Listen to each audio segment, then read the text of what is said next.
Lumen is Yeah. essentially what? Right. Like my brother-in-law. I feel bad now. This is my nose, so I was like, you're everything Yeah, printed in front of I you. mean, he's a grade younger than me. just Way have- back. You're pretty I like to keep that on the computer, otherwise I would be That's awesome. beautiful minding it on my twin stages. I, Absurd, so it's okay. uh-oh. Getting waved down. For a start. We're on? Thank you. Good evening, Good evening, everyone. I would like to welcome you to this regularly scheduled meeting of the Planning Commission for Tuesday, November 25th, 2025. I'd like to open the meeting at 7:30. May we please stand for the Pledge of Allegiance. I pledge allegiance to the flag of the United States of America and to the republic for which it stands, one nation, under God, indivisible, with liberty and justice for all. May I have roll call, please? Mr. Carpenter, Ms. Collins, Mr. Hale, Here. Mr. Harrell, Here. Mr. Kucera, Here. Ms. Lalonde, Here. Mr. Nushai, Here. Ms. Redmond, Here. and Mr. Solomon. Here. Thank you. Thank you. I'd like to take this opportunity to welcome Mr. Aaron Hale on board here. Thank you. He's been sworn in, he's legal, and he's ready to go. All right, welcome. Agenda item number 4 is approval of tonight's agenda. Does anyone have any changes they'd like to make in tonight's agenda, or is it okay the way it is? Everybody's happy, I will approve it as it stands. Number 5 is approval of the regular meeting minutes from October 28th, 2025, which was our last meeting. Motion to approve the regular meeting minutes from October 28th, 2025. Support. Motion support. Anybody have any problems with it? Seeing none, may I have roll call, please? Mr. Hale, Here. Mr. Harrell, Yes. Mr. Kucera, Yes. Ms. Lalonde, Yes. Mr. Nushai, Ms. Redmond, Yes. and Mr. Solomon. Abstain. Thank you. Thank you. Agenda item number 6 is public discussion. Is there anyone from the public wishing to opine on anything? 1, 2, 3, 4. Seeing none, I will close public discussion. And we will move on to agenda item number 7, which is consideration of the mural application for 158 South Rochester Road, M&V screen and window repair. And Mr. Tangieri, would you start us through this? Hello, good evening. Yes, so this is 158 South Rochester Road. And they are proposing a mural on the south-facing wall. You can see the design there on page 1 of the memo that was in your packet.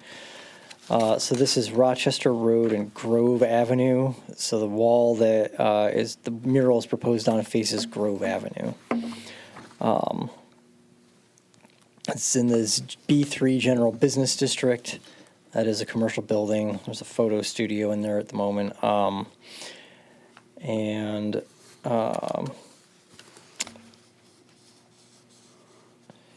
We have our 3 standards for murals. The commercial message is limited to no more than 25% of the total mural area. There is no commercial message in the mural area. The mural complements the building colors and aesthetics. PC, of course, can discuss that. The mural does occupy most of that wall. And then the mural is considered to be a public benefit, which could not be achieved using the standard wall signage requirements. And we believe that standard is met as well. So if you have any questions for us, please let me know. And do you know what the words are on the photos here? Pallas, Athena, and Piper plane flying? They got call-outs on the drawings. I had the sense that those were referring to colors or something, but we can ask the applicant to clarify that. Never heard of those colors. It's kind of an odd piece of artwork. It looks like a kid with a telescope or binoculars. Do we know, is this going to be painted on, or is this one of these pre-painted vinyl building wraps? I didn't find any information about that in the application, so that's something that we're going to have to seek clarification from the applicant on. Yeah, from the picture of it, I would guess this is a wrap. I don't think this is a painting.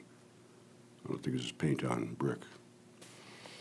Any other questions or Is there anything in the ordinance that defines how much of the wall? I mean, this is a full coverage, which is kind of aggressive for a mural. We only really have those 3 standards, Okay. so there's not really a how much coverage or anything like that in the ordinance. Just related to that, I'll ask again, because I know this comes up occasionally. Did the DDA come up with any additional ordinance? Well, I guess not an ordinance, but they were developing a mural program, and I thought they were going to have standards. So I'm Not just that curious I'm where we stand on that. aware of, but this also falls outside the DDA Okay, boundary. That's a good point. But yeah, I'm not, I don't think they've actually devised anything. So that kind of I piggyback off of that. Our mural ordinance is within the sign ordinance. It is in the sign code, yeah. It doesn't define certain zones. It's not just for, the downtown, the city center. It's No, anywhere yeah. can do murals. Yeah. Okay. So I'm being confused by the type on there and whether it's vinyl or paint, which I don't think it makes a big difference. I don't know the length of time that those stick-on vinyls last. I mean, they do them in a lot of commercial buildings. You see them by the sides of the freeways all the time. So I don't know if it would hold up better than paint, but like I said, I don't think this is paint. I think this is a vinyl stick-on. Aside from that, I have no problem with, there's no advertising on it. It's not obtrusive. I have no problem with it. Anybody else have any? Well, I am questions? curious, was Gus's was a vinyl, right? Wasn't it? Those are vinyl separate. One's a big bird, the toucan, Mm-hmm. and I forget what the other one is, some Irish thing, but those are Yeah, vinyl. they're, They're I blow think it's vinyl. I don't know the actual material I think without those are blow inspecting it, molded but plastic, I think, that he Yeah. mounted on his building. Oh, okay. And there's nothing in there that talks about it, paint versus vinyl or anything? Do you No. think that since the DDA has not implemented something, that maybe we should put something together for it at some point? It's something we could think about. I guess it depends on how prescriptive we want to be about it, I guess, really. Okay. I'm okay with it. Do we want to hear from the applicant? Is the applicant here? The applicant does not appear to be Oh. here tonight. Of course, did share that they're welcome and invited to be here tonight, but schedules obviously sometimes change. But we can get confirmation of what type of material it is before they move forward, but I think either way, it would be fine. But based on the rendering, I think that'd be a pretty tough painting as is, so I imagine it's probably some type of vinyl material, as we've talked about. What? Oh, Based I'm on, sorry. Go ahead. oh, yeah. I was just going to say, real quickly, based on the chair's question, this rendering is the actual image that they're going to. This is what was submitted to us. Okay, because I was also confused with the text. Yeah. It didn't seem to be related in any way. And I just wanted to confirm this wasn't, just a placeholder, that this was the actual image or what they were looking to Yes, this replicate. is the Okay. image, and if for some reason they say this is a placeholder, then that's not what's approved tonight. What's approved is what's in front of you. So it'd be like if someone gave you a site plan and then they started building something completely different, they'd have to stop and get approval. So- Yeah, I would love clarity on the text that goes Yeah. along with this image. Right, I think that's just a call-out for some reason, I'm not sure what. But the business is M&B Screen and Window Repair, and why you have a kid with a telescope is beyond my, Well, I would say that's just public art, it's always up for interpretation. And the colors on that are gonna be like that neon kind of green, which I don't love the color of it. I would like to have something maybe in an ordinance that does make it more uniform to the aesthetics that are kind of already there. Like Red Wolf did a great job of tying in those colors. But that would be my only thing. It's not holding me back. would you want to approve it, or you want them to come in and talk to us before we get? I mean, well, and I keep looking at yours because mine's closed, but It's hard for me to, I'm fine with approving it if everybody else feels comfortable. That outline around it is gonna be like a neon green. And, I didn't even know if the outline was part of the mural or if it was just the highlight. I the thought somebody image. took a marker to It just, photo and the did the that. image was a little unclear. For me, I don't like to control art. If as long as it meets the 3 requirements, I'm not going to say no, just based on small things, but it would have been nice to hear a little more clarity from. I mean, it does say that it should, accentuate the colors and the aesthetics of the area. To me, I'm not loving the neon. It feels like it can, I believe that was just highlighting where they wanted the mural. I don't think that's actually gonna be around it. But Yeah, think I don't know it's- for you can sure. see where, like, they started with a marker. yeah. And like Josh, I couldn't tell if that was supposed to be part of it or not. It doesn't call it out here as So being if- lighting. If I could suggest a motion with approval, you could make it contingent on clarification of what that border is and that it's not actually part of the mural. Okay, because along with that, the arrows that are showing up in there and the green lines that show up in there, are those, I'm curious if those are also part of the mural, or, because they're also in this same color, that green. You know what I'm talking about? Yeah. Maybe that was part of the art or not. I don't know. If that line all the way around the edge of the building, if that's lighting, it should be mentioned in here that it's going to be illuminated somehow. And my thoughts, I'd have a different feeling if this thing is being lit up at night or anything. Oh, I didn't mean to say lighting, if I did. Sorry. Oh, I thought But those lines here are like the neon green, the Oh, same these. as the outside border. Yeah. So I wasn't sure if that was all part and tied in. Do you know, Well, Nick? yeah, I know what you're saying. Again, it's art, right? People interpret it differently. When I saw that, it kind of reminded me of just a kid looking up at the sky, and it could be like a shooting star or something like that in the sky. Okay. So from what you understand, those are supposed to be there, but you're not sure about the outside of the frame? That's correct. Okay. And the arrows, I'm assuming, have to do with the wording? Yeah. Okay. Yeah. Well, for me, it's a bit of an odd, image. I can't draw the connection to the business necessarily. It's a photo studio kind of business. It's a screen repair, so like door screens, et cetera. That's what's on the outline.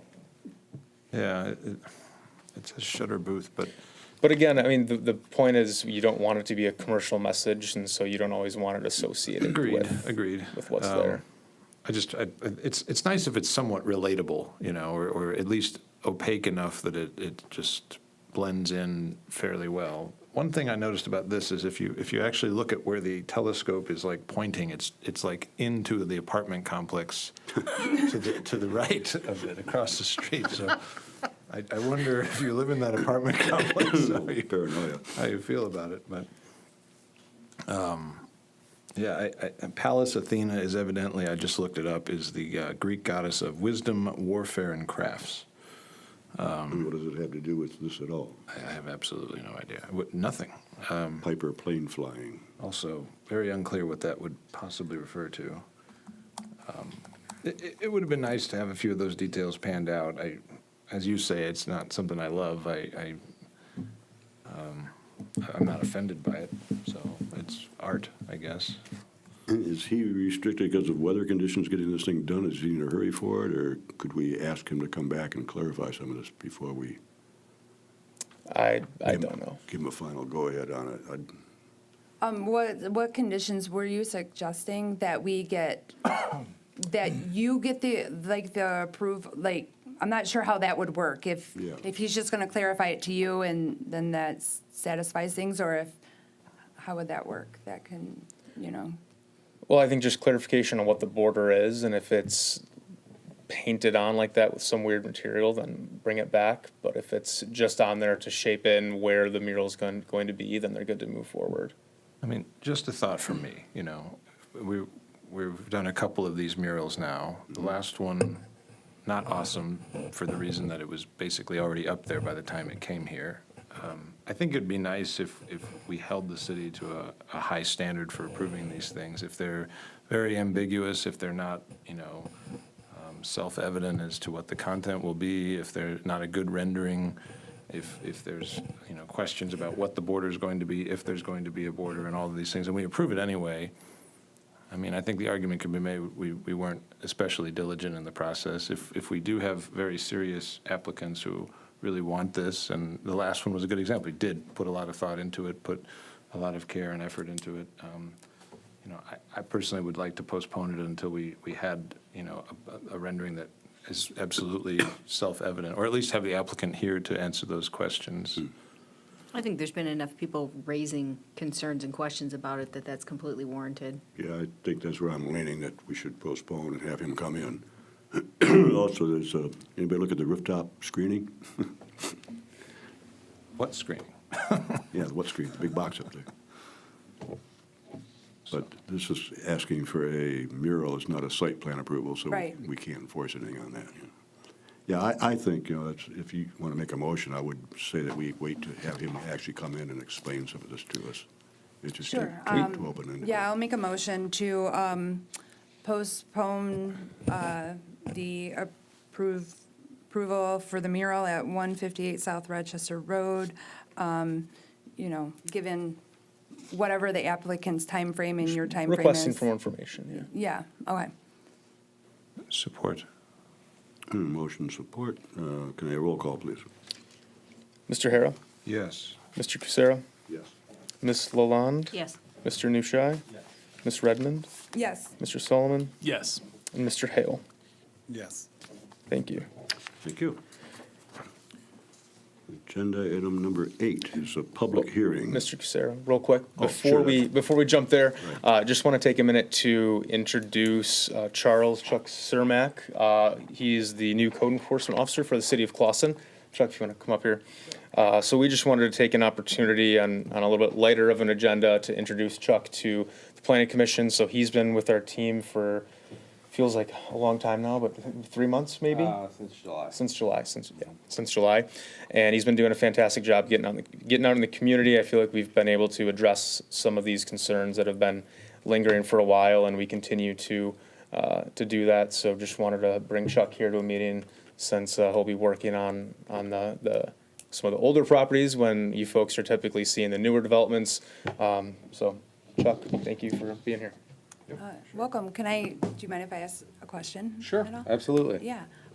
So, there's some communities that work closely with code to, maybe see opportunities for ordinance review and things like that. Is that something that maybe you look for to kind of give us guidance on any point in time?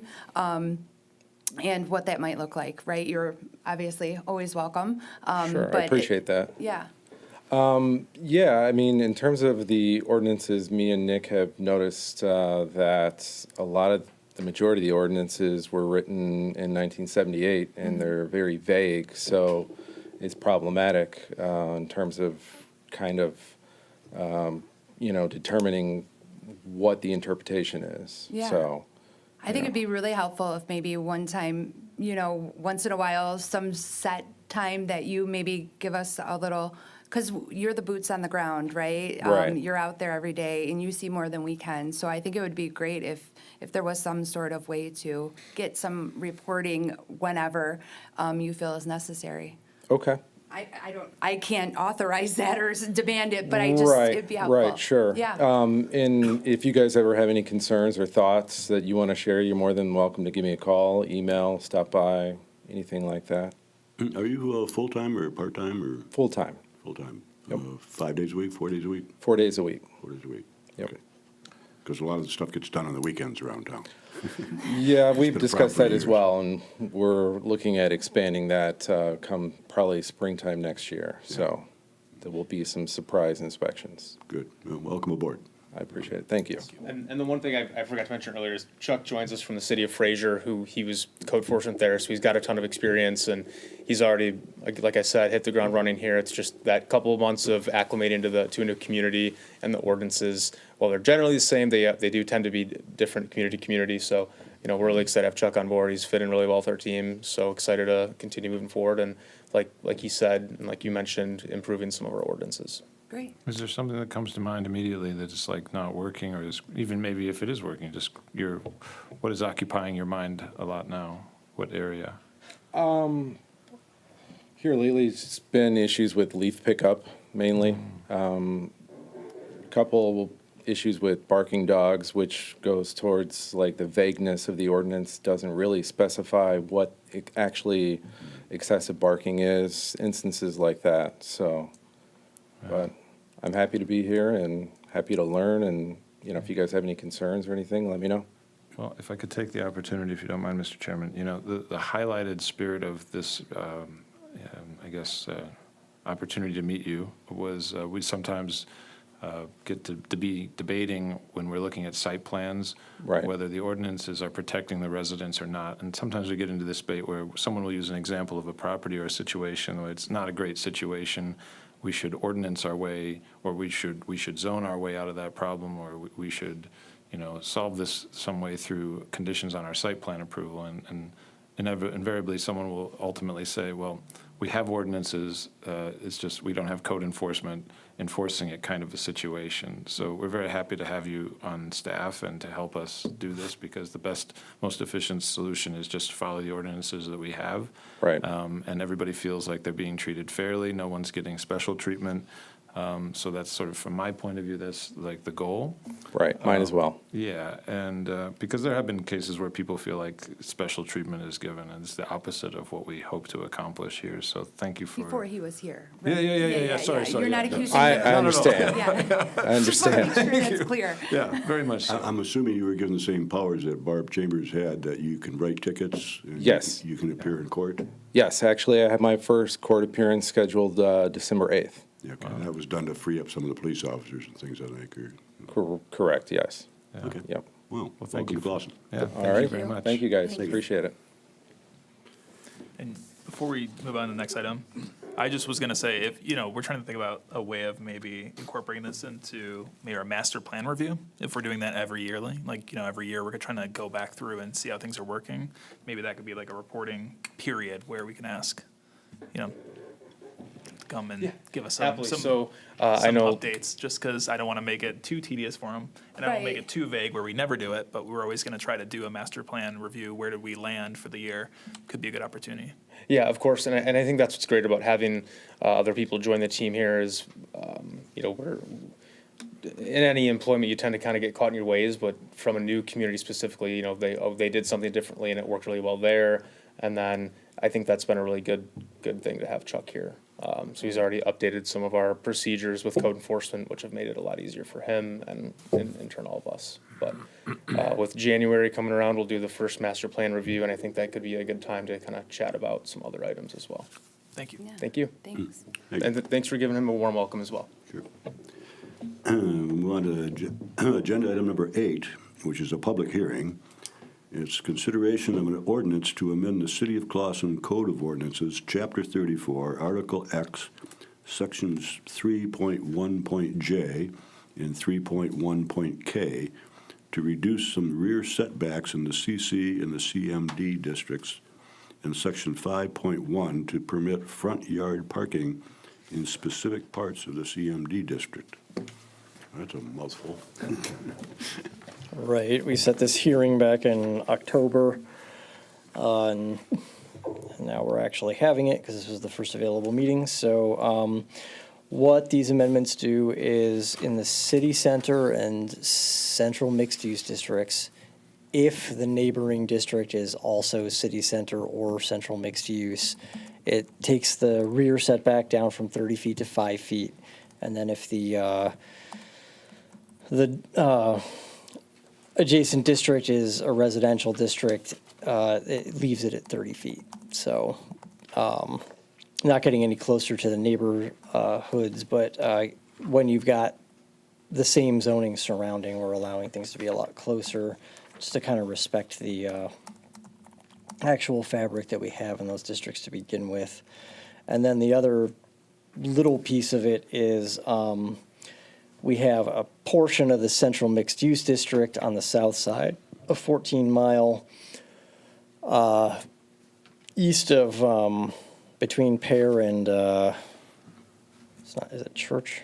where the front setback is 45 to 65 feet, whereas everywhere else in the CMD district, it's you can be at the lot line. And we also have a thing deeper into our ordinance, section 5.1, that says you can't park in the front yard anywhere in the CMD district. Well, if you got a 45 to 65 foot front setback in part of the CMD district, you need to make sure that people can use that for parking in that portion of the district. So that's all this other portion does, is it allows that portion where you've got that setback to have front yard parking. Any questions?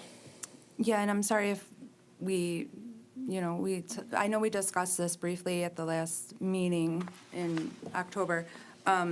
You did say that this only really applies to a few of the properties that are having some trouble with accommodating site changes, right? Yeah, it's really meant to allow for some fixes to some difficulties that are occurring mostly in the very center of the community. Yeah, which we never want an ordinance really to prevent people from like making maintenance, to their Right. property. Is there some reason why this would go in front of the ZBA and not be seen as like a difficulty to allow that setback to exist? Zoning Board of Appeals has granted a few of those. Yeah. And they haven't turned any down. So the suggestion there would be that if they're granting the variances because they're always seeing the practical difficulty, then we should probably eliminate the practical difficulty from the ordinance. Okay, yeah, and you were talking about, and it would make it more difficult too if they were doing that to add an accessory built, to their Yeah, property, yeah. because that's kind of doubling down on a nonconformity and then asking for an accessory. So Sure. I just want to make sure I remembered that correctly. Clarification, okay, because we have two different things that we're talking about changing. You're not talking about the parking, you're talking about the 10 down to 5. Correct, I'm Okay. sorry, yes, Thank that's you. what I was referring to. I have a question, just along those same lines. So originally, if there was a 10-foot restriction, and now you're looking at 5, what was the rationale at the time for the 10-foot versus the 5? I don't know. I was not there when the 10-foot was, or 10 and 30, depending on whether or not there's an alley there. I wasn't there when those were established. I really don't know what the thinking was. I mean, do you see any benefit for maintaining it?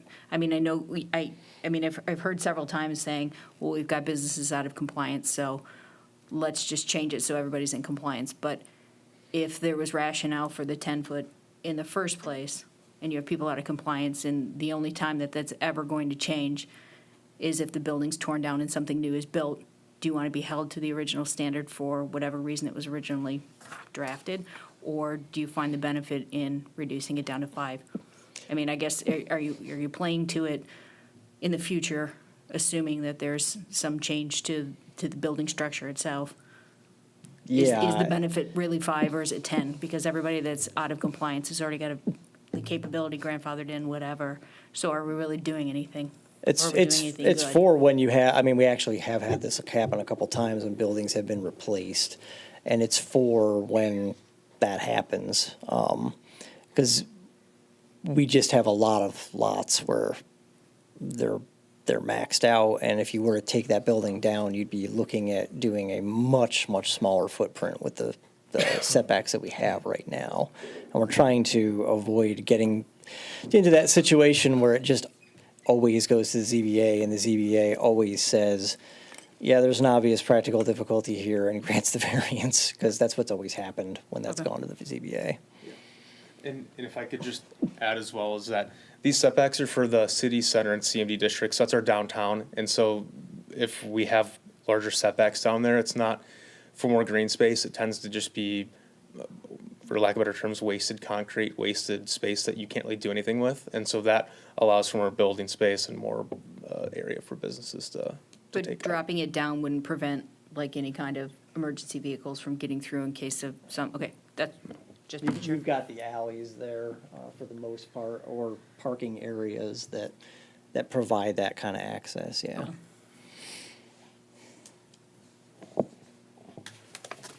So, is there, only comment I have is the presentation of the change is a little wordy.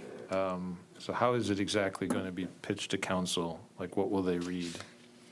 Well, they'll receive an updated version of this memo and then the actual amending ordinance, which has the whole table in there like over and over and over again because it's how many times it's repeated in the ordinance. But yeah, they would get the actual memo and updated version saying Planning Commission has moved to recommend approval of this change to the ordinance for these reasons, and and they'll have the amending ordinance in front of them as well. Yeah, I mean, I think I get it. As I said, the two changes, because we've talked about it at such length, but is even for the public looking at it, I'm like, man, this is very hard to interpret. You know, it would be kind of nice if there was like the old table and the new table or something circled on the table that says this is the section specifically that we're changing, so it's easy for them to say, it's going from 30 to 5, and yeah. Because I look at this, if it's just, we're going to read table 3.1, point J, point 4, point B, point I, comma, table 3.1, I mean, I think no one will know what they're voting on, actually.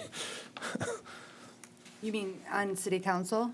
Anybody, I mean, yes, obviously. I think you said you'll include the table with it, right? Yeah, the table is in the amending ordinance, all the Yeah. tables that are The being new table amended. is in the packet, I mean, I'm looking at that. It's just, I think this is what it would be. But the only thing that changed Yeah, that's on what each has to be in table- the amending ordinance is the final state, yeah. Well, in the, I went through and compared them side to side. The only thing that changes is from 5 foot in the rear yard on every single one in city center and CMD. So really one line item on each Right, table. which is what's called out in the memo. Right. It says Yeah. current text and proposed text. Is all that's changing. Yeah. So I'm with you, though, it was hard to follow initially, just because. seems cumbersome, Yeah. yeah. Yeah. So obviously, the final table has to be in the packet for sure.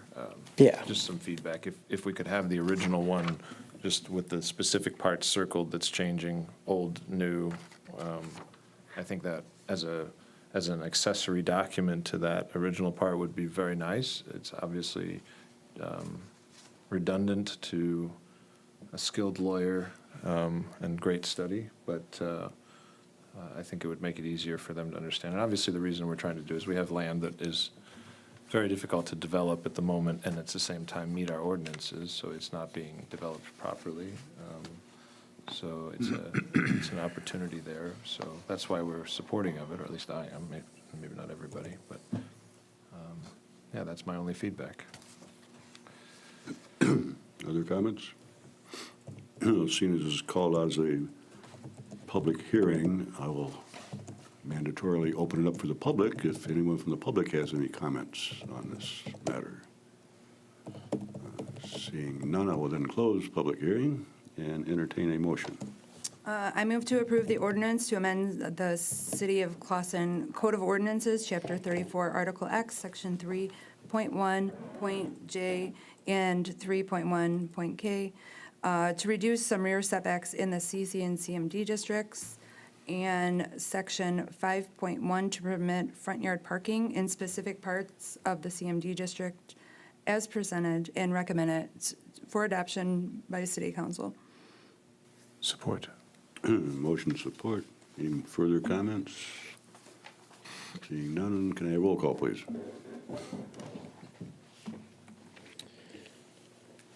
Mr. Kucera, Yes. Ms. Lalonde, Yes. Mr. Nushai, Yes. Ms. Redmond, Yes.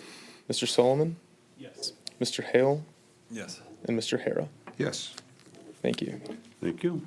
Agenda item number 9 is continued discussion on the ground floor parking zoning ordinance amendment.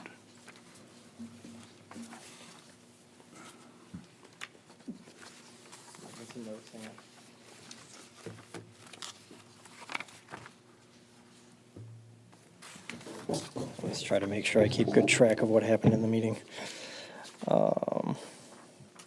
Right, so we looked at language for this back in, it was probably October, and there was some desire for a little bit more demonstration of how this might work in the real world. And so I'm going to put this up on the screens there. I've got a little kind of mock-up that I did using a real vacant lot in downtown. And gotta put it up on the screen.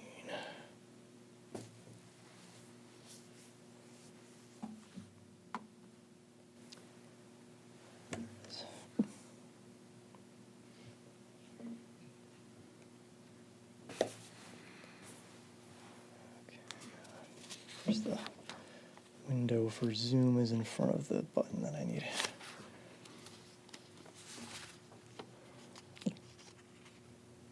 Okay, there we go. So this is the lot that we're looking at Broadacre and Main. You'll know this is where the lanes collapse as you're heading down toward 14 Mile, and then there's the laundromat to the south of it. So just to test the language that we've got here, and I know at least one person has never seen the language before, so we will discuss it, but I just started with, here's the lot. So the lot characteristics are it's 116 feet by 126 feet. That's 14,616 square feet, or a third of an acre. One of the larger lots we have in downtown. It was a gas station until 2006. It's been vacant ever since. So one thing that you need if you're going to be doing any kind of residential or the ground floor parking as it's written right now is a liner use along the major thoroughfare. That would be Main Street. So that has to be a minimum depth of 20 feet, and then it's got the minimum height for the ground floor as well. And that occupies this much space on the lot.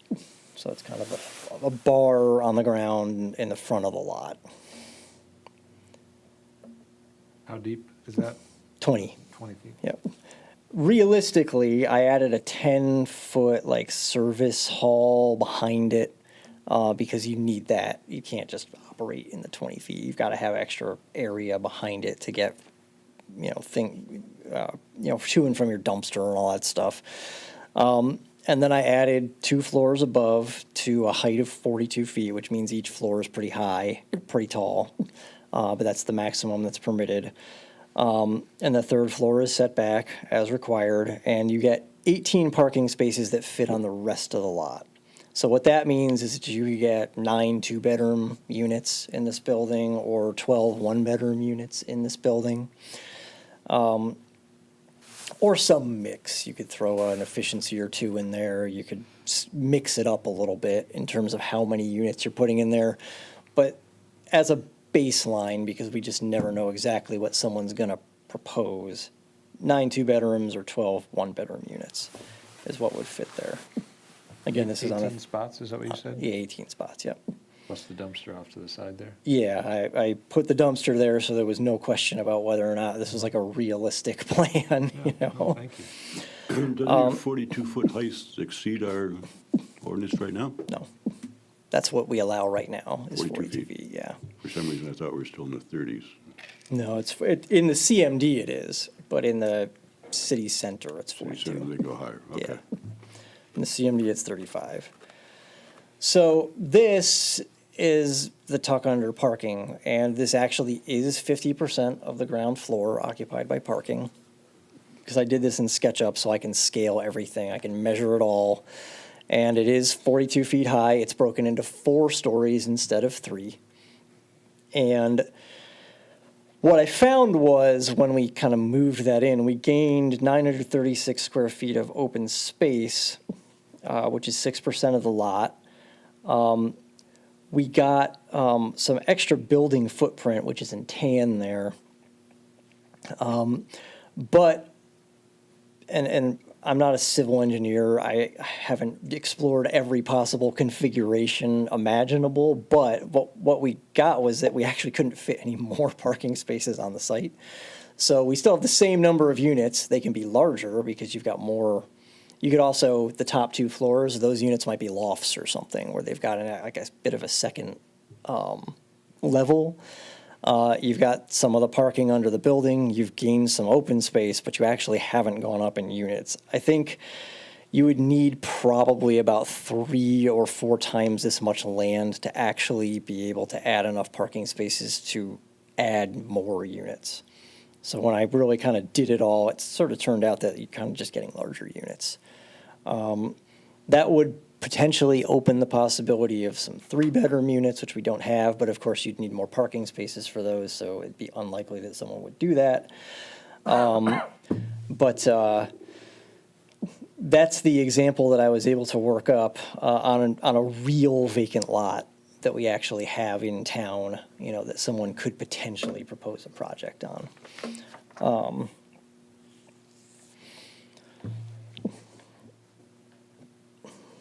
I'm sorry.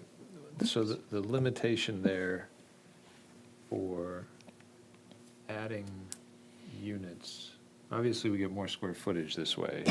Yep. But they could have had the more square footage. Yeah, I guess, yeah, so you've added the square footage, but practically you're saying they couldn't add more units because of the parking limit? Exactly, The yeah. parking They're limit is limited by ultimately- the number of parking Okay. spaces they can actually fit on the site. And we just don't have enough space on the site to get enough additional space to add more parking spaces. I see. A really skilled civil engineer might be able to figure out a way to cram 1 or 2 more in there. That's just not within my capabilities, but you'd have to really look at the configuration and, which way the lot is wider than the other way and all that. But you also have to have a clear path to that dumpster. So you can't throw parking spaces in front of it, Well, and I'm curious too, Joe, if,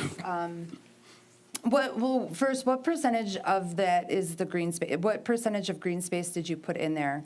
I don't know if you said that already. So what I did is I added 10 feet of green space around as a buffer. This is up against an alley, so it doesn't quite have the same, but just like assuming there was residential behind and you needed a buffer Okay, there. because we talked about proportionally, right, doing a certain amount of green space per Yeah. proportion of So, parking. so what they gained by moving the parking forward to be partially under the building is that dark green strip there, which is 936 square feet, and that's Oh, okay. 6% of the lot. 6%, okay. Yeah, and 5% is one of the minimums that we talked about as a possibility. So it's a little over that. And one other thing I keep thinking of is, with these, don't the entrances and exits, aren't they supposed to be on a major thoroughfare? For multifamily? Well, Or this no, is not gonna be- not when it's done conventionally like this. If you were using the R2 standards or the RM2, sorry, standards, that's when that standard kicks in. RM2? Or PUD, right? That's because the PUD. the PUD. That's why I keep thinking That's it why is- that's why you're thinking of Okay, it. but Yeah, so this would be able to, they can come out on the alley. Yeah. on the alley, oh, okay. So I think that there's a benefit if you want to have large luxury loft style. And I don't know if that's, someone's knocking down our doors for that. Do you feel like it needs to be explored a little bit more proportionality-wise in order to make this do what we actually are trying to achieve? Yeah, I mean, I just don't know. I mean, with the size of the lots, I think this is about what you can get. We just don't have that many really big lots where the proportions changing makes that much of a difference that you can start to really carve back more parking spaces and get more units. It's just, you kind of get to do bigger units, and then we get a little more open space out of it. And that's pretty much where it lands. I mean, that sounds like a win-win for us. I mean, I think the additional open space and the additional versatility, it probably is a net win. I don't know how eager people will be to take advantage of it, but I mean, ultimately, if someone did, yeah, we would wind up with more open space on the lot, and I don't think that's ever really a bad thing. Well, yeah, and just some people, I know, even the apartments on Elmwood, I see people laying out and reading books in front of their apartments. Like, Sure. people like to have grass to, like, take their dog to the bathroom, right? Even if you're Yep. constricted to an apartment. I think it adds to the value of life living there. So I think it's something I would love to see incorporated a lot more. And no builder has approached the city requesting underground parking as of yet, right? Well, this came up with the last city council that they wanted to explore this ground floor parking, so that's where the discussion started. And then, at the last council meeting, one of the new council members asked about where this stood at the planning commission, so shared that we're coming back to present this to you, and that Joe is coming up with these fantastic renderings. I'm afraid that an architect's gonna steal them because of how great these are. We're gonna get a nice big tan box. So just in short, it was something that came from city council to have the PC look at, just to offer some more flexibility in developing. And for all our intents and purposes, you did great, Joe. That's really all we need, right, is the box. Well, yeah. Yeah, It so- gets the point across. Yeah. So the learning was basically 5%. Because I know you had the open Exactly, open space yeah. maximum. What can we get? And really, Yeah. based on the lot sizes here in the city, we'd have to be 5% or under. I mean, Yeah. you said you got 6 here. I think 5% would be reasonable, and I think that would be exclusive of any required buffer. Your buffer is separate from that Yeah. 5%. Right, So okay. they're not, you can't use one to cover the other, basically. And was that spelled out in the ordinance? Like, because I know that you have proposed zoning text here. You know, if we were to move this for a public hearing, what text would we be moving? So it would be the text that you see with that blank filled in, the little highlighted blank, in item A. And that would be 5% of the gross lot area, and with a follow-on statement that the 5% of the gross lot area shall not include any required buffer area. Okay.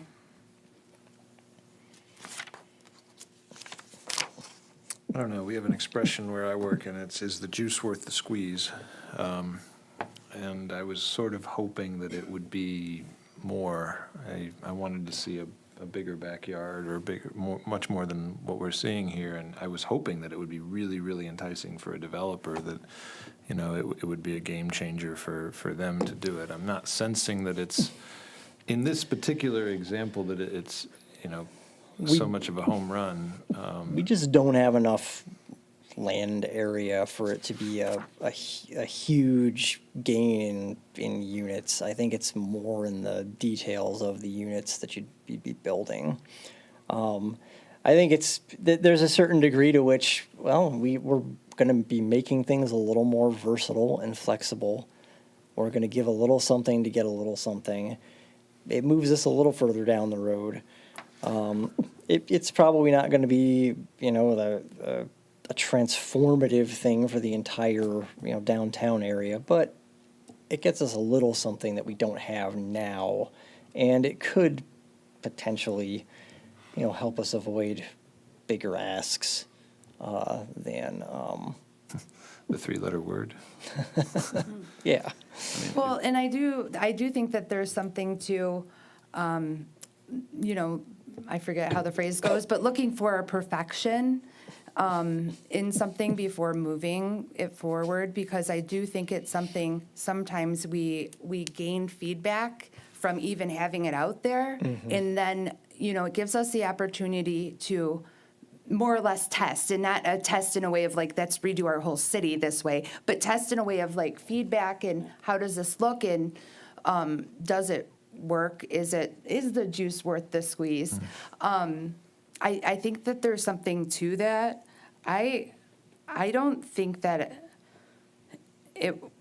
I would be curious if there's a way we can incentivize a 3-bedroom here, since there is that opportunity for larger units. Is there a way that we can give an allowance with this as well for, less of a parking requirement for, a 3-bed, and have it explicit to this ordinance to where it kind of just meshes well with what we're trying to achieve here.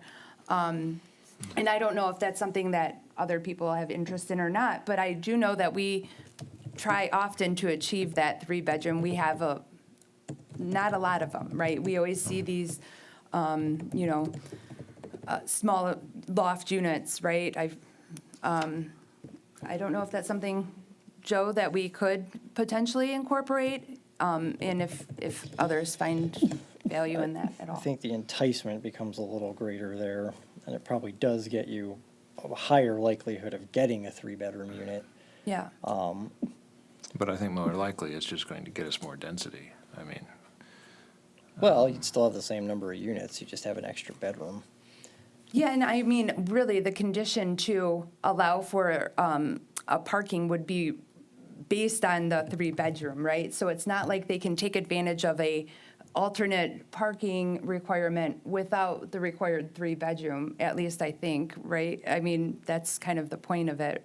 yeah, I see where you're going. I mean, in general, I think for this market, for the apartments, it's usually 1 or 2 bedroom. And by far, it's mostly 1 bedroom. And if you need a 3-bedroom, maybe talking about a rental house or buying one, I hope. But There's yeah. still families that need apartments as they transition. Definitely Sure. so, Yeah. definitely so. And we're deficient there. And part of the reason that you don't have too many 3-bedroom units is that they're disincentivized. Yeah. We have an onerous ordinance requirement for 3-bedroom parking. And I would say that apartments. if someone's looking at a 3-bedroom with their kids, they're looking to kind of put roots down more than, a 1-bedroom necessarily. And I think our city's very much deficient. We have tons of these small micro units. I don't know why the word's escaping me at the moment. Efficiency units? Efficiency, yes. I think we all agree that we'd like to incentivize 3 and not so much the efficiencies yeah. for quality Sure. and having roots here. So that could be accomplished with changing the parking calculator specifically for 3-bedroom units. Yeah, exactly, yeah.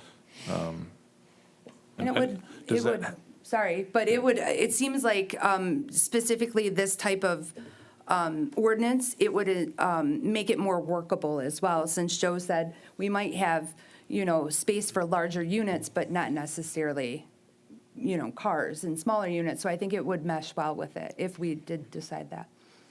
Yeah. Where my head's at is, for this very specific example of the small lot, I'm going to give it a C- on wow factor. I'm not against it. I'm just saying, an A+ would be like really transformative, really opened up a lot of doors and, made more units available, but at the cost of 4 stories that we don't currently have.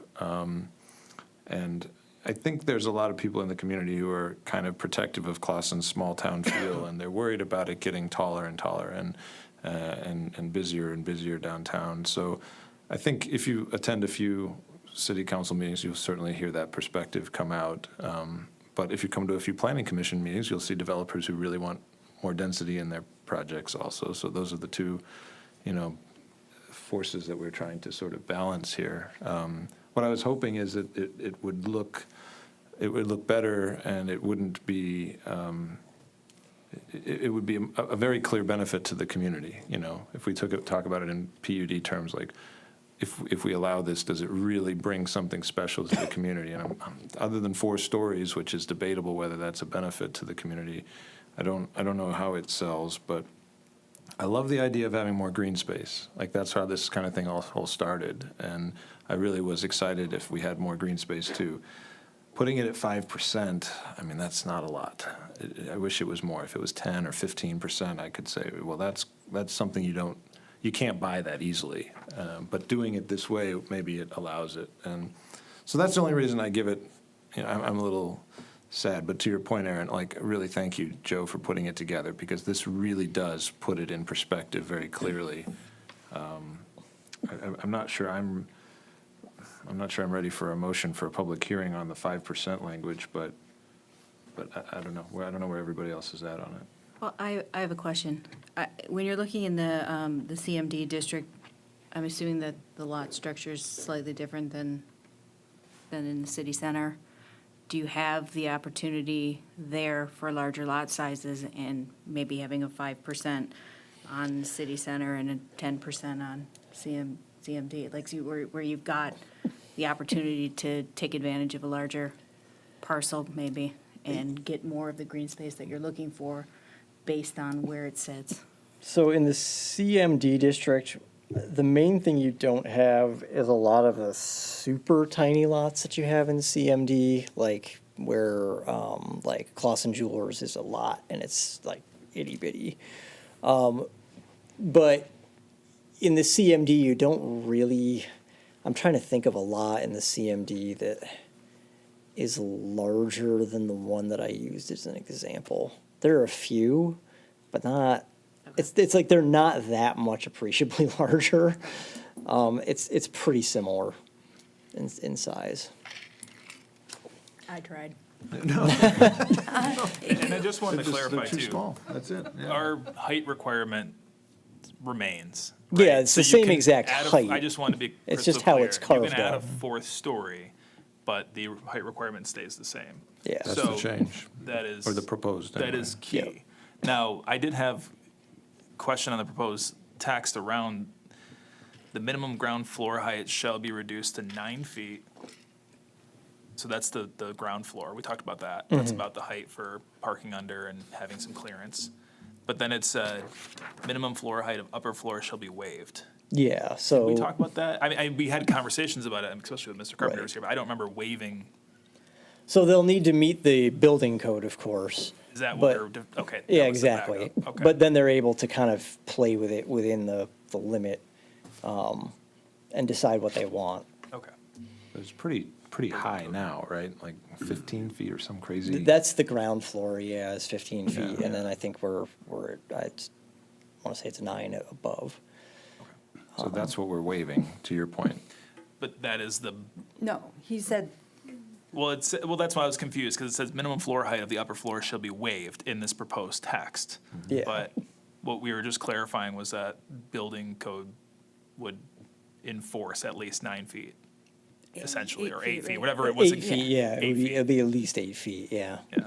and that was, it just, from what I'm recalling, Evan, he was very familiar. So he was able to kind of, sometimes there's the industrial look where people like to have exposed ducts, and sometimes Right. there's that look where they want things finished and closed. So giving them the flexibility to play with each floor, depending on what was going to go there, I think was the intent of having Right. that, right, Joe? Exactly, Okay. yeah. We were just saying, look, you got to meet the code, obviously, but you can kind of do what you need to do within that space. If commissioners want a little bit more time with this before moving it, is there a way that you can make your example, at least the finished example, in writing available to Oh, we can us? send you that little presentation. That's not a problem at all. Okay, And then I can just finalize the language. yeah. Is there any way you can get a front view from the street? That was sort of from. Oh, the yeah, I can side. rotate it, yeah. I'm trying to get a perspective how Fabric Care would look in that. I know this is not about Fabric Care, I know this is totally fictitious, but, yeah, just the aesthetics of it, because, the two things I would really like to see come out of it is it's a high-quality development, it's like a very nice place that elevates Clausen, and also, blends well with perhaps a neighboring community, property there, which is always going to be the case in Clausen. There's always going to be something that was pre-four-story, philosophy, and I just want to see how it blends. So thank you for including that.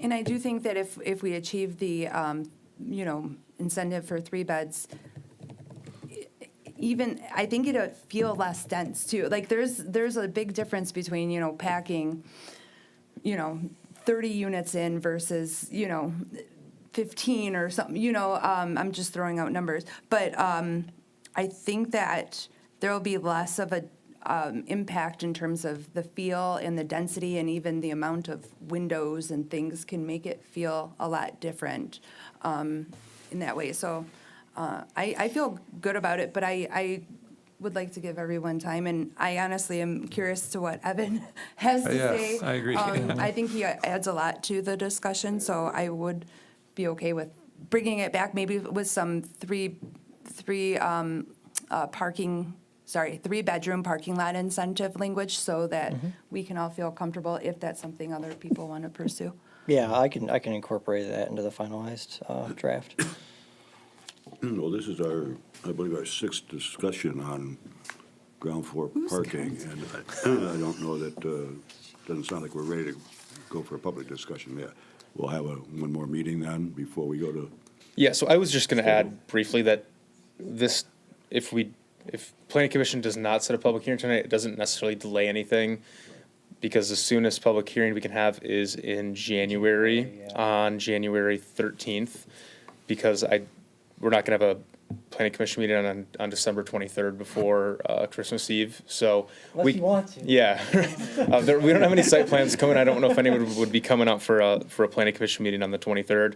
So we can bring this back on the 9th, and you'll still be able to set your public hearing if you so wish for January 13th. So Yes, again, this doesn't really delay anything, We're not so I holding think that's anything totally up. fine. That way we can make sure we get some other feedback from the commissioners and make everyone more comfortable with the language. So just wanted to throw that in there before we move on. Thanks, Nick. And we're Thank you. still doing better than short-term rental, right? Come on. I mean, low bar there. We gotta low stop bar. comparing to that, because like you said, it's a low standard. benchmark. Yeah. So, all right, thank you. thank you. So this was just a continued discussion. We don't need a motion or anything on this.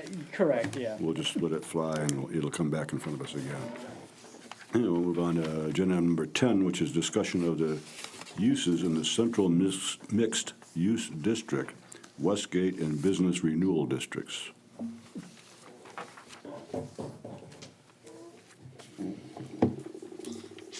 Okay. So you all should have received the future land use map in your packet for reference, because we are talking about a few different districts that coincide with future land use categories. There's a, before we get into the Westgate and BRD districts, though, we had one kind of short thing in the CMD district. We're kind of looking at a bunch of stuff in these districts, and it seems like every time we put something aside, we find something else. So we're just asking about, the CMD district permits attached single-family units, but when you look at the definition of that, that's 3 or more attached to each other. It wouldn't include duplexes. So we wanted to throw out there that the planning commission might want to consider that duplexes might make sense on a side street in the CMD district, because there are a fair number of lots on side streets that are in the CMD district. And you could probably do duplexes without putting together a bunch of lots, whereas for the 3+ units, you would have to put together multiple lots to do that. So that was the first item of discussion here, and then we'll get into the larger discussion of prohibited use lists.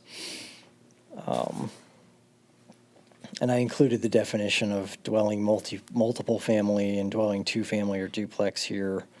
So it's just a matter of whether or not we're interested in looking at 2-unit buildings in that CMD area.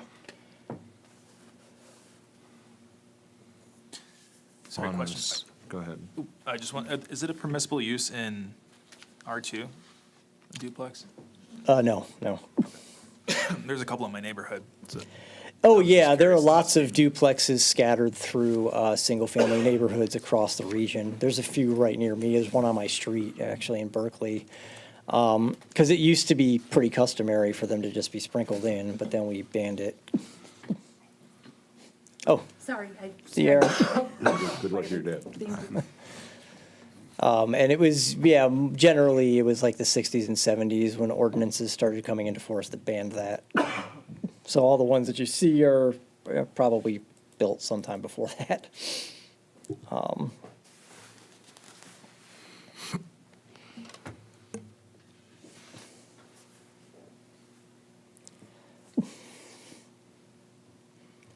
looking at a map. I'm trying to figure out which streets you're talking about, specifically the side streets. Florence would be one.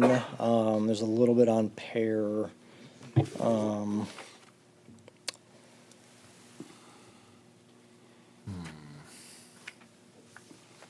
Let's see.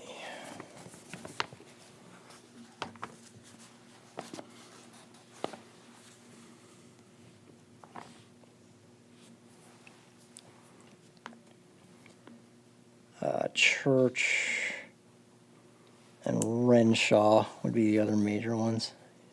Yeah, a little bit on Pear, Renshaw, Church, and Florence are the streets that would be affected. And that's what you could do row houses there now because you could attach multiple units, or 3+, but you can't attach just 2. Right. You find it? Oh, Right here. it's easier. Yeah, so Church and Renshaw down to Gardner, and then 2 lots in on both sides of Pear from the lots that front on 14 Mile, and then Florence up to Bowers. Yeah. Well, fun fact about me, I grew up in a duplex, so.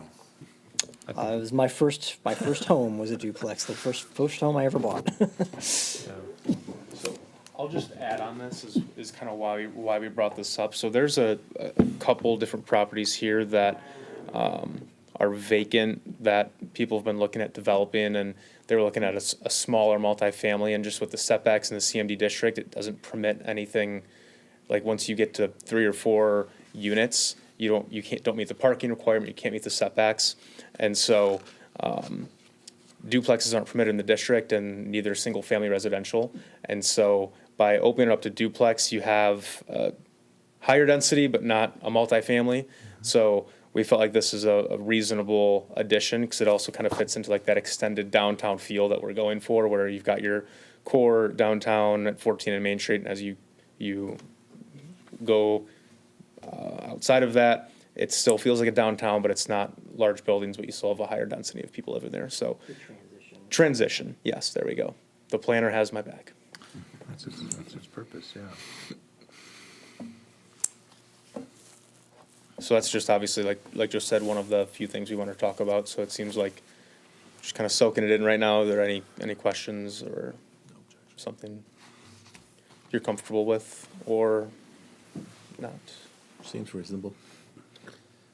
I find no problems. Yeah, I don't see a reason. So they can have a motion. The garage, relative to the main entrance of the house, how would that look?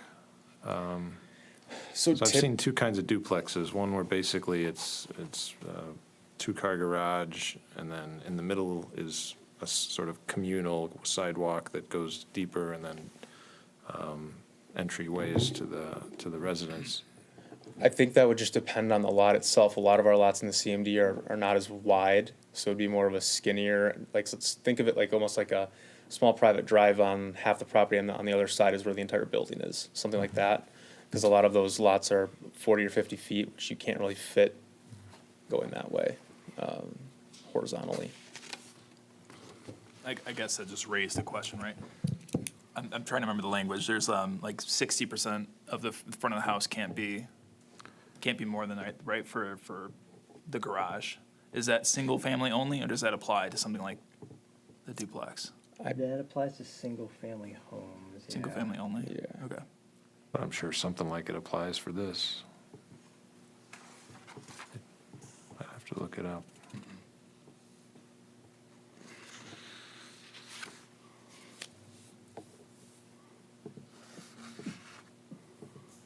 Yeah, you would be required to have windows on the front ground floor of any building that was built in the CMD.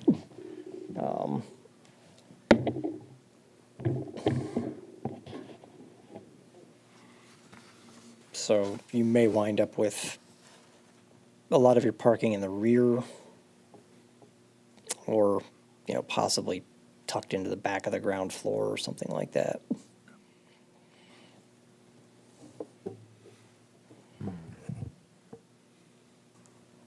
Well, yeah, I'm in favor of it in general. I just, I'm trying to think from the developer's point of view, what we are potentially tying their hands behind their back that ultimately results in what is not a very nice-looking building, or not a very attractive one, at least for the homeowner. So it could be 2 stories, right? If they wanted it to Sure, be, yeah. And it would abide by the same green space requirement. So I'm in favor. I would like to review the garage, design setback requirement relative to the entryway, but yeah.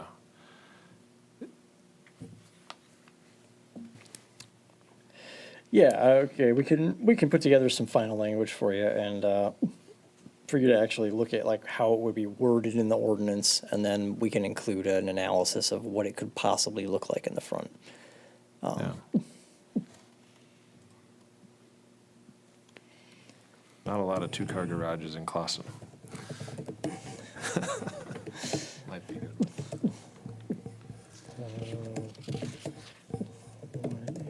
Looks like in the front from the street. Okay.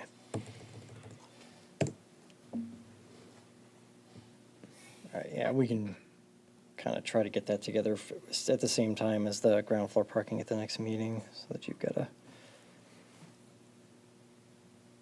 chance to see it before a longer break. And then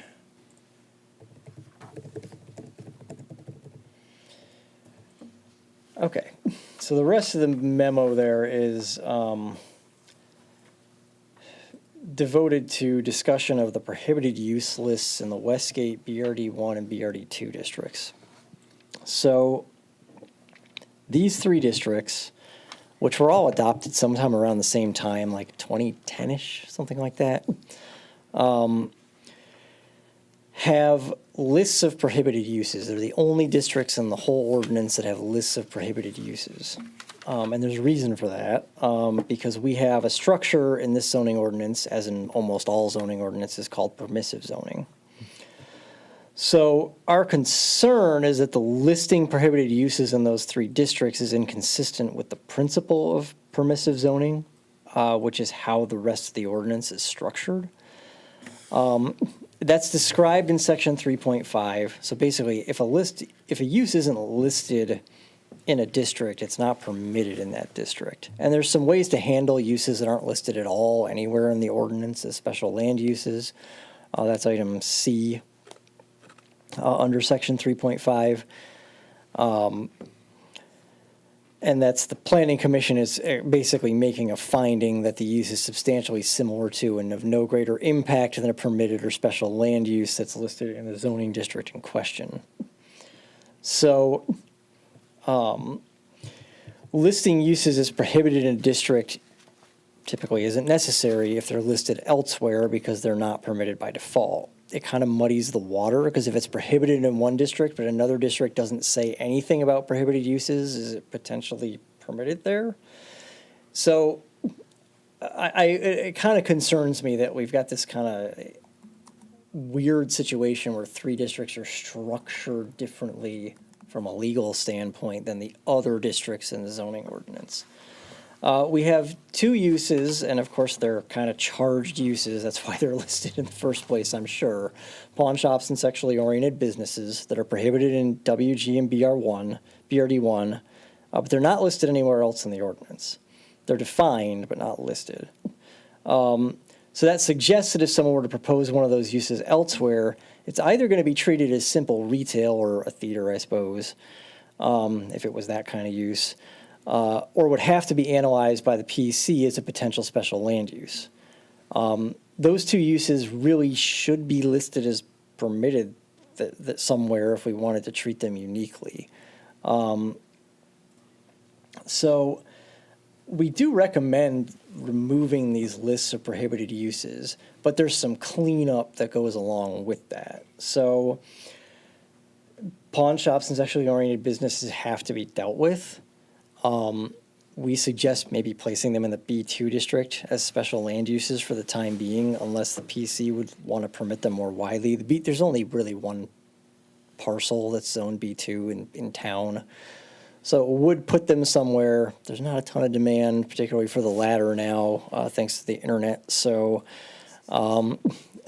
we don't have as many problems with these uses as we used to. Consider permitting. Another thing that we might want to look at is while we're doing this is consider permitting restaurants and taverns with room for more than 10 patrons in the BRD1 district, because right now those are limited to restaurants with capacity for 10 or fewer people, which is really tiny. And that's kind of a big restriction in that area where it's called the business renewal district, and then we're not going to allow restaurants that seat more than 10 people. Let's see. We also talked in the master plan about permitting potentially some residential uses in BRD1. We were thinking, at least for now, existing attached residential uses in the BRD1 could be listed as a permitted use. They're already there. We have one development that's got, I think, 7 units in it. And it's a non-conforming use right now. It's been a big problem for them because they're trying to improve the property and they can't get loans and insurance because they're a non-conforming use.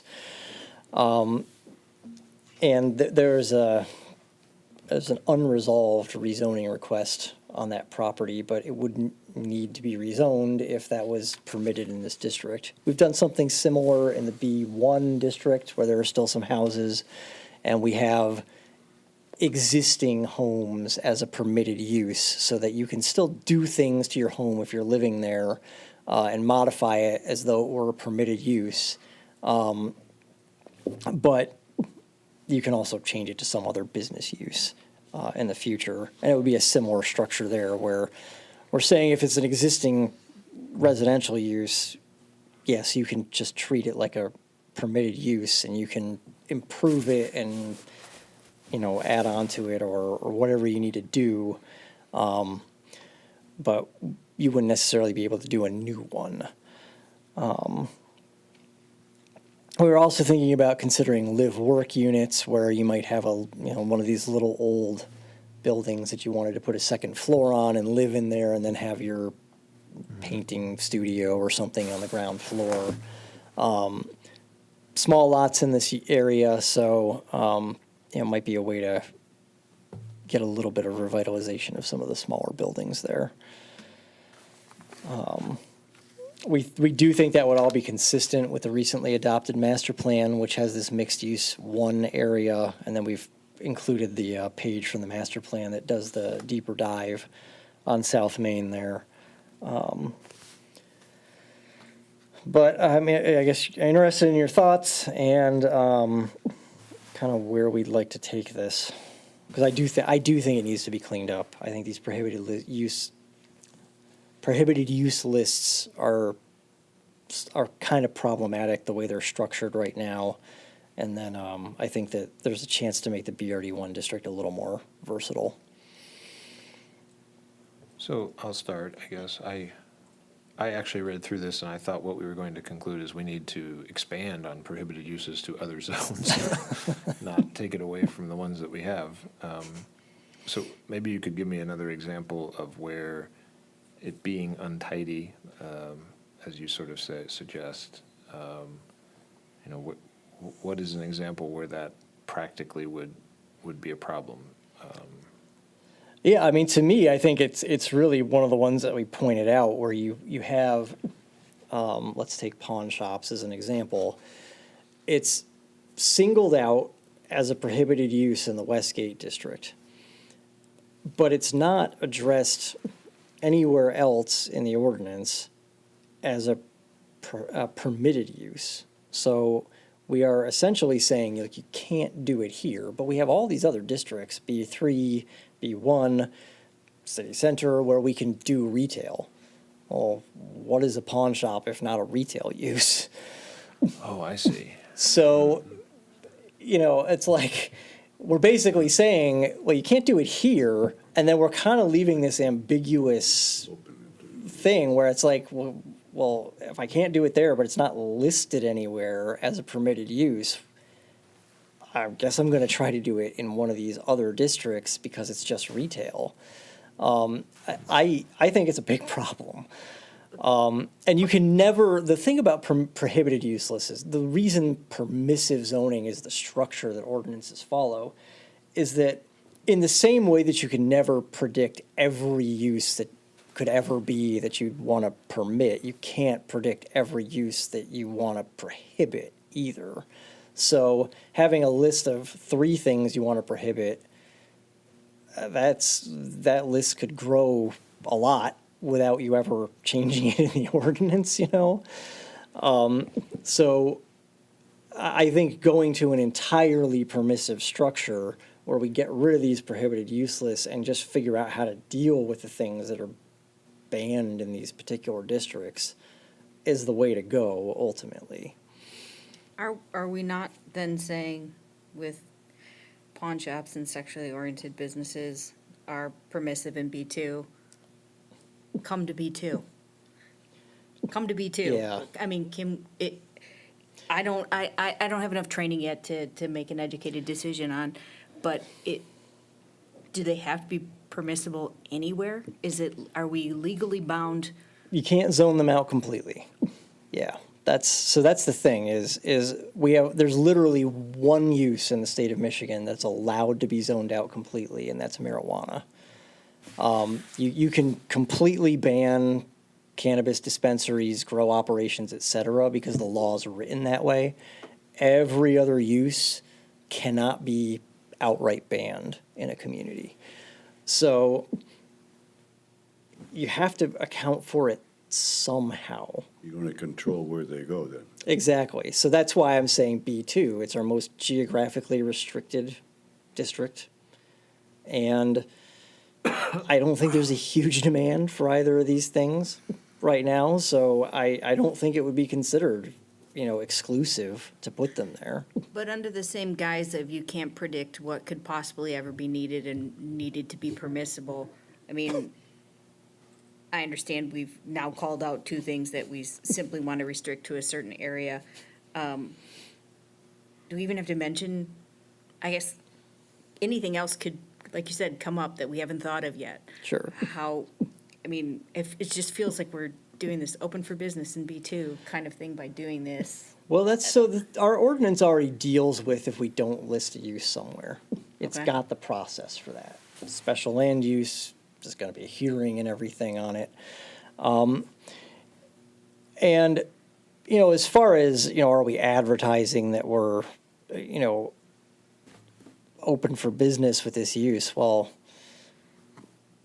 yes, we're listing it, but also there's a real chance that if it ever came down to it, we would be in the position of allowing it wherever we allow retail right now. Which at least I don't want. Yeah, exactly. We don't want that in city center. So being a little more proactive with it and saying, look, it's a B2. It's a B2 use. It's a special land use in B2. There's got to be a hearing for it. It also gives you the ability to say, well, you know what? We understand you're proposing this, but it's too close to a school or whatever. That to me is the way to go. It's your most geographically constrained district, and you put it there, and now you're addressing it. There's no ambiguity. That's where it goes. It's not allowed anywhere else. And it's been called out, so it can't be lumped in with something else. It's been called out. It's been identified. And that's what I would recommend. That's the structure that I would recommend.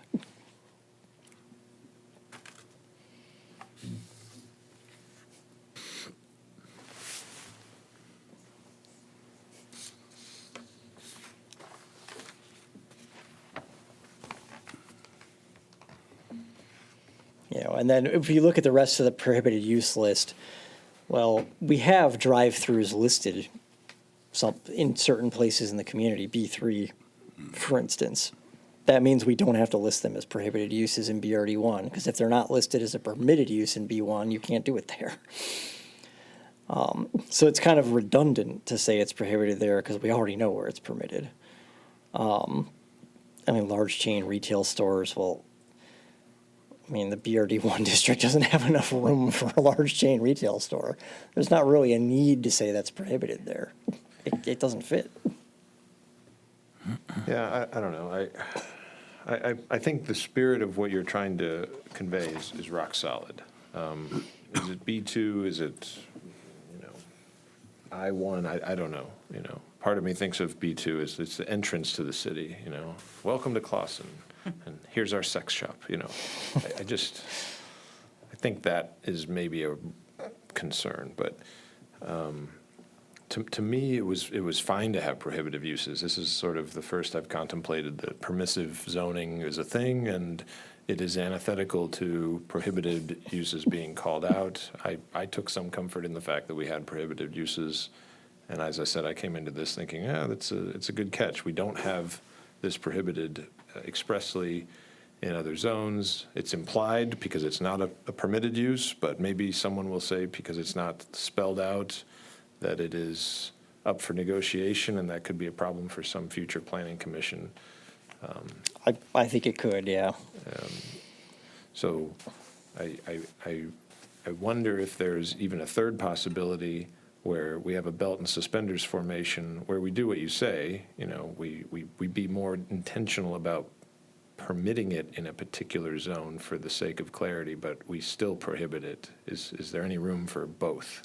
Or is it one or the other? Well, if you permit it in a different district, then you don't have to worry about prohibiting it because it's only permitted in the district where it's listed.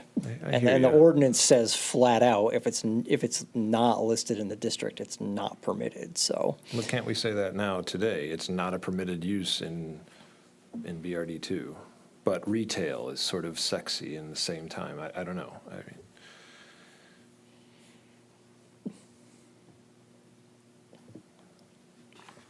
if you said, we have to reorganize the permitted uses deliberately and intentionally, and we also kept the prohibited uses even more deliberately and intentionally, I feel very confident nothing is getting missed and it's very clear in both directions, and you have basically two shields of preventing something that, again, I'm just one vote, but would not love to see. Yeah, the problem is that the second shield is both redundant and potentially problematic.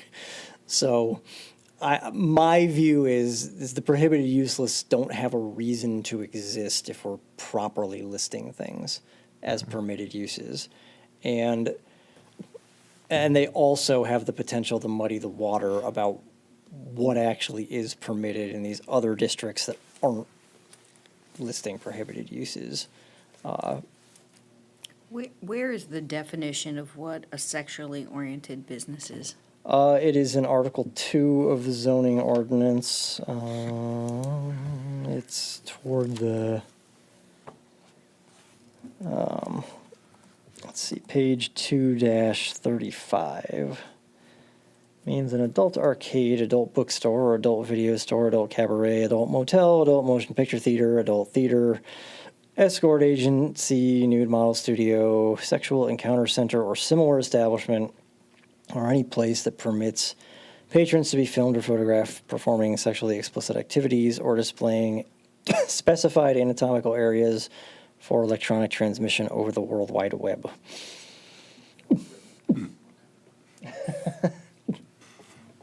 I just wanted to make sure we weren't potentially prohibiting like a bar or something that may lean. See what you're saying. No, That just- a bar, presumably, there's people are, fully clothed in this bar, could fall under a tavern. Any bar, Yeah, that can happen. yeah. Well, yeah, right, well, at least when they arrive. I just want to make sure there were no unintended consequences by prohibiting something for a First planning specific. commission meeting. What was that? There you go. And I'll just add, this isn't coming up because someone's interested in it. It's something Joe and I Thank found. Well, I know, that's why we're here, so we can kind of like be offensively on the defense to make sure we have everything buttoned up if the time of ever comes. So Yeah. that's why we wanted to. I mean, Bring it up. I think you have the advantage of not being a rural township with a highway exit, like, that's kind of the place I worry about it the most. And seriously, that's where you see these, like, these days. That's the main place. If the planning commission at any time in the future was so easily convinced that such of these places are just any other retail, I'm sad at that, if that's true in that time. But please, I don't need to hear anymore, but if you could just think very carefully about the real downside, practical downside of having the two-shield scenario. I hear what you're saying. It takes a lot of thought, but I would feel more comfortable with both than taking one off. I feel like that robustly guides future planning commissions and future ZBAs to protect us against some of that. And I think it probably is worth, across the board, really tidying up other areas to make sure that we are, it's probably been, like you say, it's almost over a decade at least since we've reviewed each of these zones, and we're sure that it is truly, I guess, up to today's standards, and that we're not prohibiting something that we would perhaps want to encourage. Yeah. And it kind of sets the tone that we'll prohibit it because legally we have to, but we don't really want it. Right. Yeah. Thank you, Joe. It's a very, very good thing you shared with us.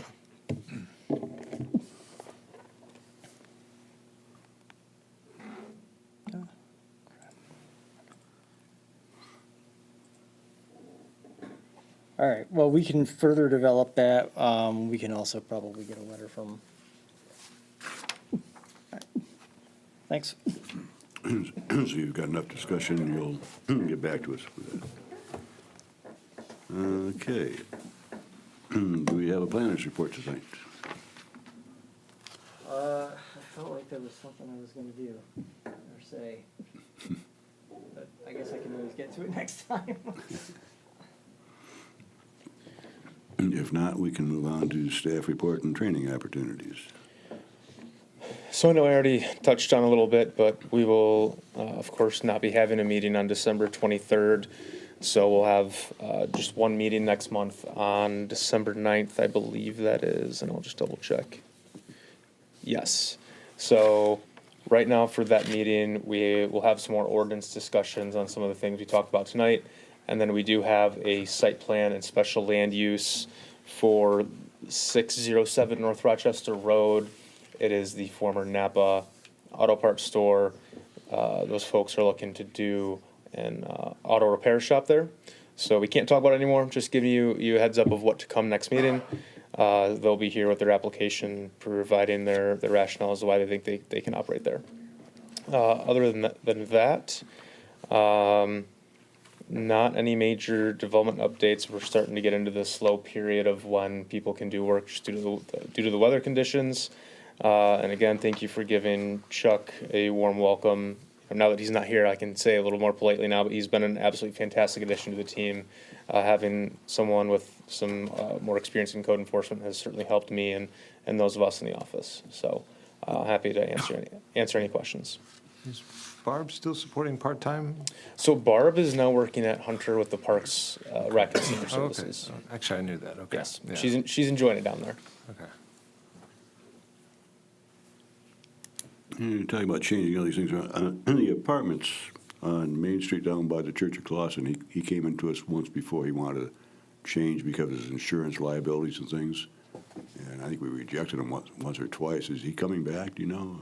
So trying to go back in time, it was previously approved with 4 votes, but you need 5 for rezoning. That's what it was, yeah. And then came back a couple other times, and there were only 6 or 7 members there, and so every time it was kind of like a split vote. And so I think they were, I guess, comfortable at the time of just hanging tight until the planning commission has a full board. And so we've obviously had some turnover on the commission. So hoping now we'll have our full set of 9 and can get some of our new folks educated here and at a good level of where they're at. But of course, it's the applicant's Their prerogative. purview if they want to come back, which we have not heard from them in a while. So I guess no update on that one. Okay. I like your site plan updates, the whole page here.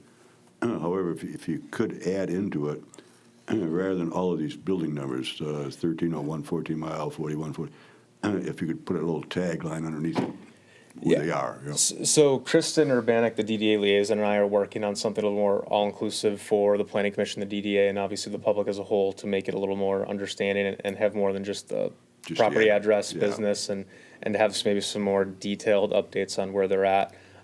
Obviously, every 2 weeks, there's not always major updates, but we want to just try and keep on providing that information. So I know that we can do a better job doing that. It's just finding the best way to present it to you. Okay. I see the old Burger King site is being worked on.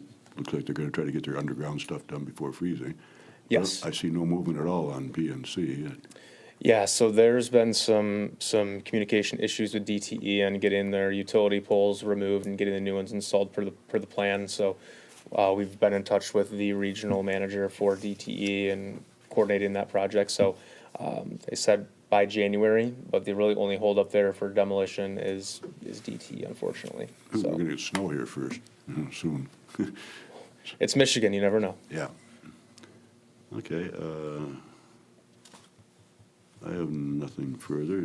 Just the 860 batter, it says here was approved with conditions. So that site plan, as I recall, came to us and we did not approve it at the time for completeness. Did I recall that wrong? It came back again and was approved the second time. Okay, all right. Yes. Sorry.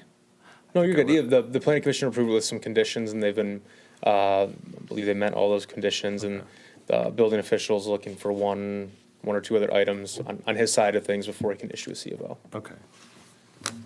They're moving along. The lot next door to them is not going anywhere, right? No, sir. That came to ZBA. Is that the one we're talking about? The one that was at ZBA? Yes, so that went to ZBA for what we thought was a temporary use of storing some commercial vehicles there. They do have some long-term plans of doing, I'm paraphrasing because I don't know exactly what they're looking to do, but a warehouse or storage facility in some capacity. So have an exchange open to them and schedule a meeting with Joe and myself to talk about what that looks like in the future. So there could be a site plan for that property coming in front of you. Well, that's what I was thinking. Like, wouldn't it be a site plan? So in the previous discussions we've had with them, it was, we just need somewhere to park our commercial vehicles during the winter. We're going to work on a site plan. And then clearly that kind of changed. So they kind of identified themselves at the meeting that, hey, they think a site plan's priority instead of a temporary use. Could ZBA approve that? No. No. So Well, the they're out- applicant technically withdrew the application. Okay. So they're out the money for the ZBA meeting, right? That cost them money for that. Correct. Yeah, it was noticed, so, yeah. Yes. Yeah, I think that's, either they were confused or we were confused, but it sounded like they weren't really clear. They didn't need a zoning board of appeals, they needed a planning commission. Well, again, in the initial discussions that we had, it was for a temporary use, which is in line with the ordinance, and ZBA approves temporary uses. When it push came to shove, that's not the But direction. they weren't that- going to just use it for temporary parking, they wanted vehicles coming see. in and out. and Correct. everything else, Yeah, so Into perpetuity. they were denied, yeah. Okay. Okay, anybody else for staff, questions for Nick? All good? We have no legal updates tonight. And anybody have any comments before we adjourn this meeting? Everybody's happy? Can I have a roll call, please? Motion to We adjourn. need Support. Motion to adjourn. Thank you. Support. Support, okay. I like the eagerness, though. Mr. Solomon, Yes. Mr. Hale, Yes. Mr. Harrow, Yes. Mr. Cusero, Yes. Ms. Lalonde, Yes. Mr. Nushai, Yes. and Ms. Redmond. All right, thank you. Thank you. Thank you, everyone. And happy Thanksgiving. Thanksgiving. Very happy. Merry holiday, everyone.